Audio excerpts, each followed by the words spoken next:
beating on your daily driver like it's a race car? What the hell is that noise? Is your car making strange new noises? Oh well.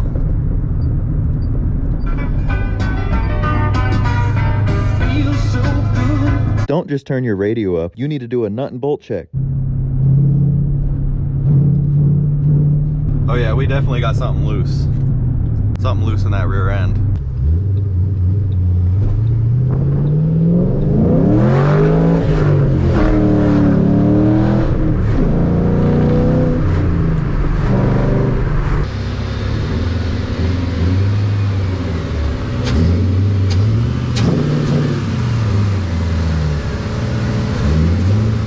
Whoa!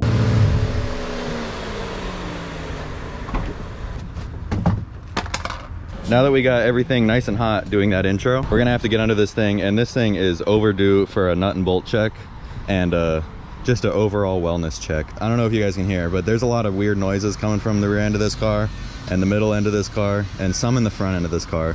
So I'm gonna show you guys what I do just to go over the whole car, do a quick and simple nut and bolt check so we can make sure this thing is safe to rip.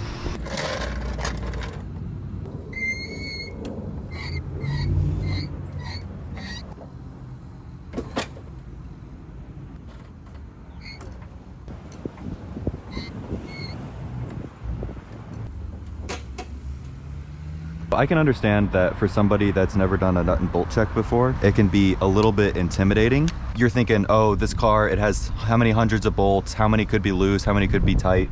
I don't know how to get to all of them. I'm gonna show you guys today. It actually is very simple and it doesn't take much time and it's pretty fun in my opinion. The first step when you're doing a nut and bolt check is you just wanna make sure you have a secure car because you're gonna be under it for a little bit. I got 2 jack stands on each side, a tire on each side, and I keep the jack under. It's always good to have a third point of contact.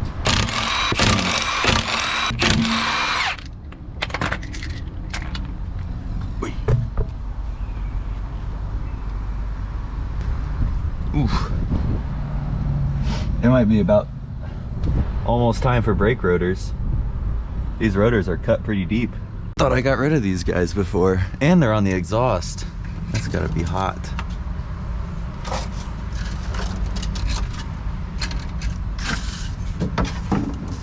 It's especially easy if you're on a tractor chassis like me. These Mustang chassis are very simple once you look at them. We don't really have a lot of bolts to put a wrench on and see how tight they are. But there is one under here that I know is probably loose because it always does get loose. And that is the upper control arm adjustment lock rings. They always get loose on this chassis because of the vibrations of being right next to the diff. And you can see those guys up there. But when they do, you start getting a lot of clunks in the rear end, and that contributes to a lot of weird rear end noises. So I went ahead and I put a wrench on all the bolts. The only bolts you really need to do under here are the upper control arm, especially if you have an adjustable one like me. I got lucky this time and mine was still tight, so cool there. I would check your control arm bolts, your panhard bar, and then that's really it for the rear end of these cars. None of the other bolts really need to be checked. There's not much left. It's like chassis. It's just exhaust here. You don't need to check that. Diff, exhaust. There's something weird going on with my exhaust on this car. When I adjust the ride height all the way to its lowest setting like it is now, my exhaust vibrates and rubs on the chassis a lot. I think the exhaust is getting pressed by the axle into the chassis and it's holding it up and causing a lot of noise and vibration. So I'm jacking the axle up to ride height so it'll be pressing the exhaust in the way that it does when I'm driving, and I want to see if I can see where it's rubbing so we can make it stop rubbing on the chassis. Ooh, that's off the ground.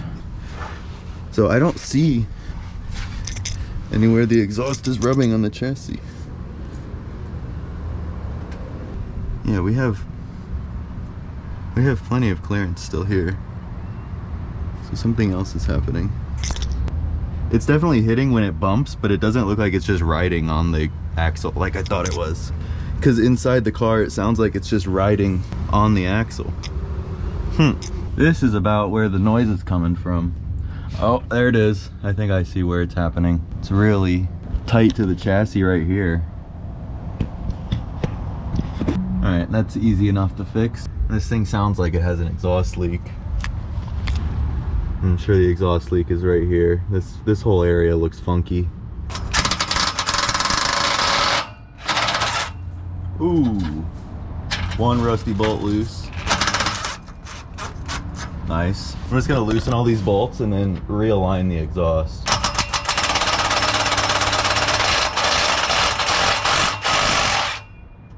Real rusty on that one. Nice.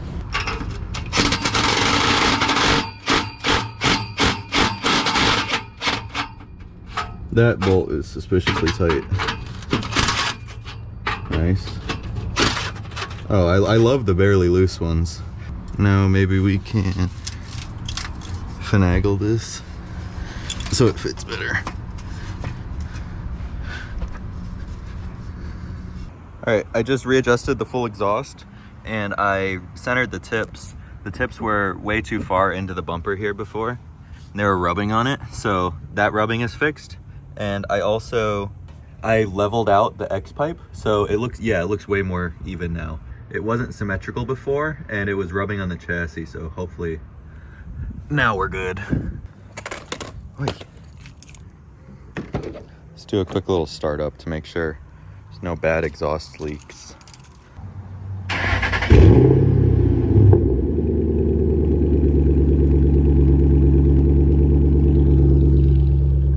So loud, it's kind of hard to tell.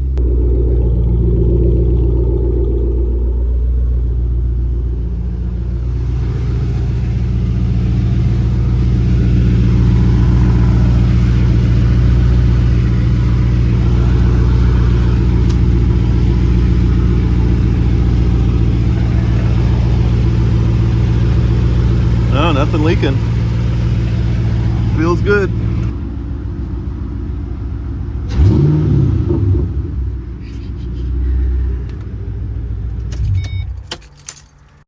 All right, so we got one last problem. As you can see, this tire has a whole lot of camber wear. It's a dead tire, but see on the other side over here, they're both flipped tires. They were both on the inside. This side has quite a bit less camber wear, and it has a better patch where it was hitting the ground. So Contact patch. And another indicator that we have something wrong is this fender is getting a little bowed out. Every time I hit a bump, the wheel is coming into contact with the fender and it's like self-rolling the fender. I'm lucky it hasn't kinked it yet, but we need to fix this before it does. We don't have matching camber on each sides. These chassis from the factory, they don't have factory camber adjustment. I did try eccentric bolts on the knuckle, but it didn't pull the tire, it didn't pull the wheel in to add camber. It pushed the bottom of it out to add camber. So that just made a whole problem of fitment. Since we're on BC coilovers, I'm going to drop out the top hat and add probably about 1/2 degree of camber onto this side. For those of you who have Mustangs with coilovers, you know, you can't adjust the camber with the strut tower like this. And I don't really want to cut my strut tower up. What we have to do is we have to pull this wheel off, drop the coilover, and let the suspension sag so we can get in there with an Allen key, and then we can adjust camber.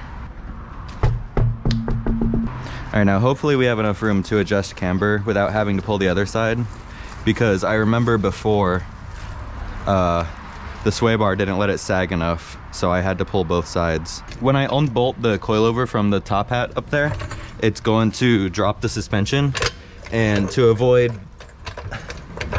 like slamming the suspension down. I have a bent tie rod? I hope not. The tie rod looks weird. Yeah, that guy looks a little bent. I think we have a bent tie rod, but that's neither here nor there.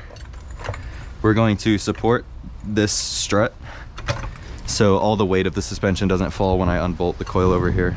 My GoPro keeps turning off. I need a new GoPro. Oh, it is a 12. Lucky guess. All right, now we can lower this guy. Maybe? Oh no, it's just stuck up there. You're gonna have to disconnect the sway bar because it's supporting it. The sway bar is holding up this side of the suspension. Huh. Last time I did this, I dropped the coilover on the other side too, and then like the whole suspension was just falling out, and it was a pain to get back up there, so I'm not trying to do that again. What's up, Nelly girl? She's watching me work.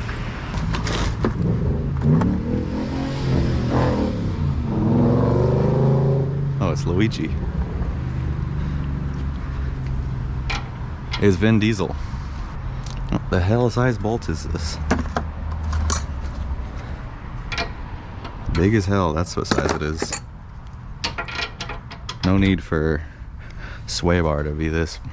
I mean, I guess sway bar does have a lot of weight and load applied upon it. Now, is this gonna spin or come out? Oh, it actually came out. That's fancy. I didn't expect that.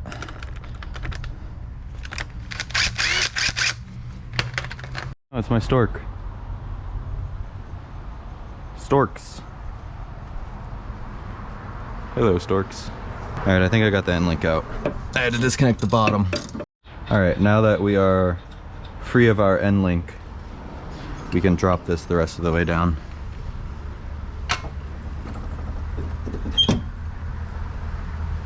Enough to get in here with an Allen key and adjust those guys.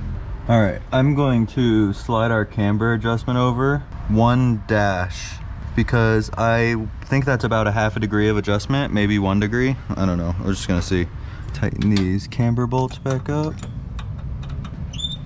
Hopefully this is gonna square up the front end now. Another reason I believe this to be a problem is my car pulls to the right a little bit. When I let go of the steering wheel, it pulls to the right. And so if there's more camber on the passenger side, it's gonna make the steering want to fall to that side, from what I understand.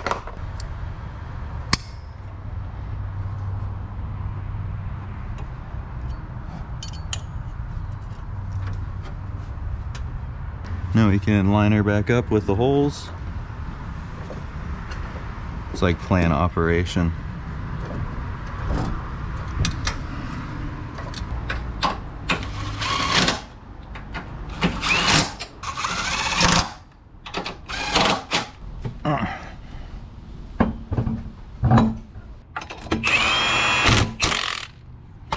Let's see.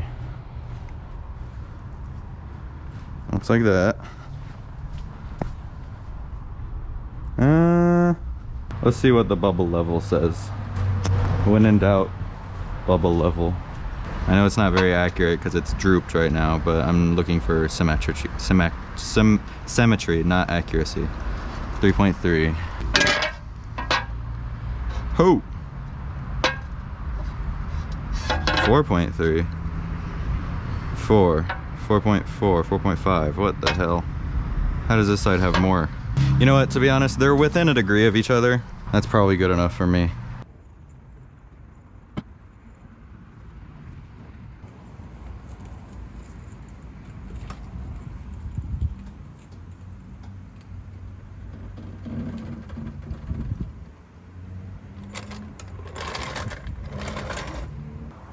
All right, let's see how the camber looks.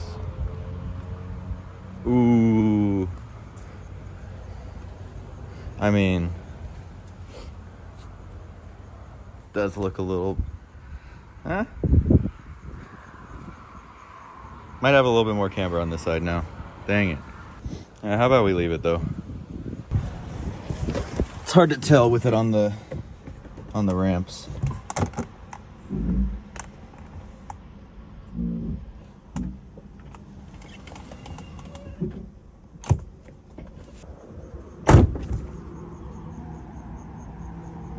I mean, that looks perfect.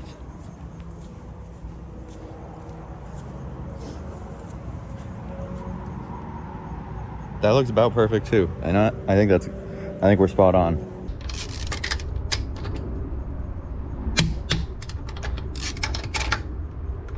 Whew, that guy's loose. All right, Test drive time. Now we can see if all of that work I did anything. Ooh! The exhaust didn't rattle on the chassis. The exhaust always rattles on the chassis when I start it. If I'm sitting inside, it's always rattling on the chassis, so that's a good sign. Does seem quite a bit quieter in here. Oh, it's not pulling either. It's not pulling to the right anymore. Look at that. I fixed it. I half fixed 2 things, and 3. We got the nut and bolt check done. Got a nut and bolt check done. Got the exhaust realigned, and we fixed the camber issue mostly. There's still a degree of separation between the two, but it's not as much as it was before, and no strange clunking in the rear.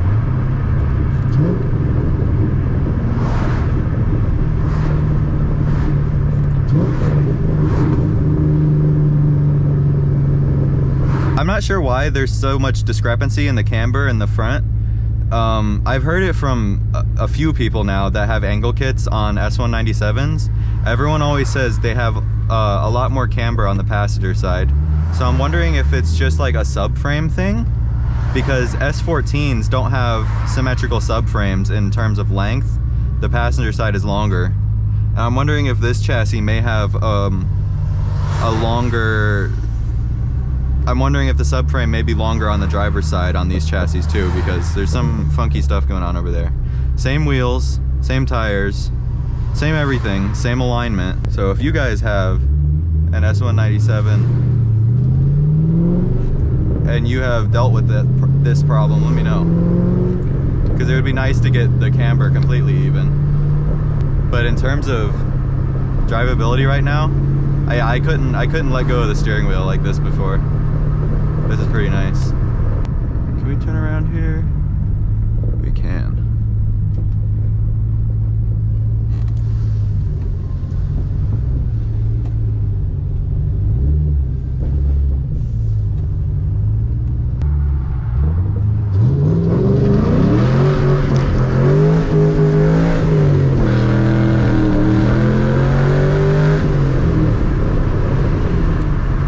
Hee-hee!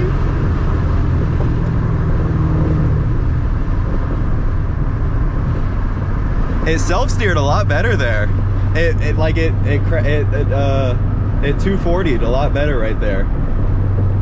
That was cool. I felt the camber change.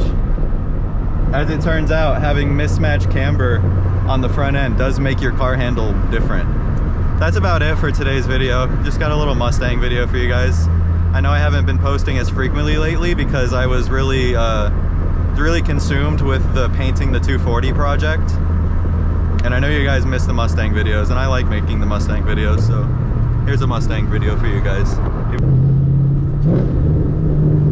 Sometimes all you need is just to go hot dogging in your Mustang. You know? Let's see here.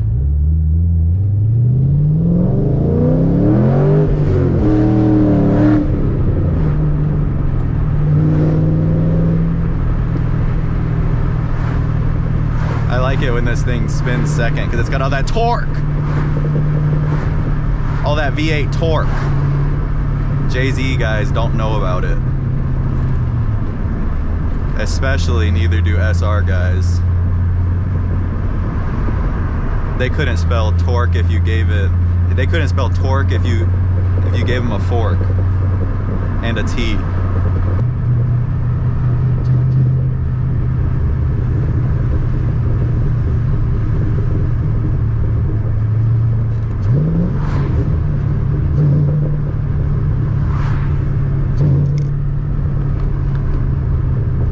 Mustang drivers be like.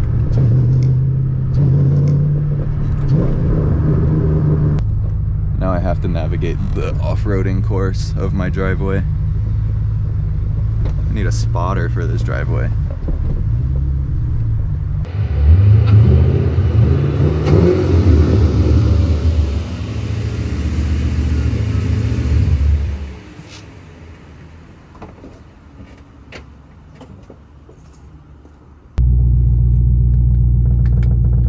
y'all hear that? I just got out of work and the exhaust is rubbing on the chassis again. So I think it got hot and it settled back into where it was before because it's rubbing just as bad as it was. Let me see if I rev it. Yeah, that's annoying as hell. I feel it on the floorboard. Me from the future here. The exhaust rattle was really driving me crazy. After it got hot, it went right back to where it was. So now I've taken it apart again. I've lowered it as much as I can. I can't even get this side below the frame rail, but I found exactly where it's hitting. It's hitting right there. See that? See that bare metal spot? That's where the exhaust is hitting. And I have clearanced it enough at this point. I can get my finger in between it. So hopefully this is enough because I don't got no more in me. I loosened the headers even. I even loosened the nuts to the headers and pulled this whole cat delete pipe out. This is the struggles of having a car that's too dang low.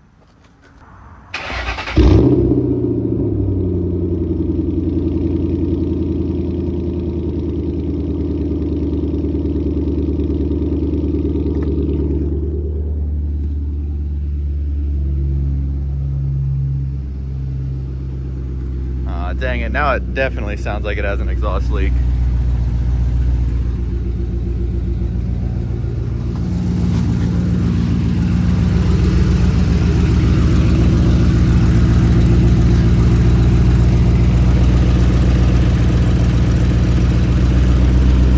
Oh yeah, that sucker's leaking. All right, there we go. I hear no rattle. And the exhaust leak is fixed. So maybe we're done with this guy.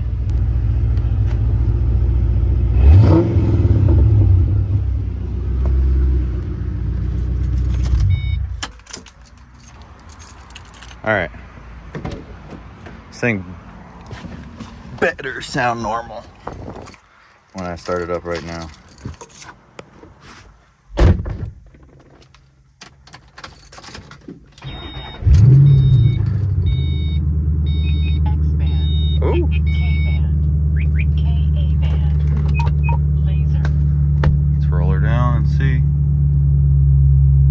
Level ground, that's the real test. Oh dude, this is the quietest it's ever been in here. Let's go! I'm so happy it's not rattling. You guys have no idea how annoying having my floorboards rattle right here every time this thing hits 2,500 RPMs. No rattles. GPS connected.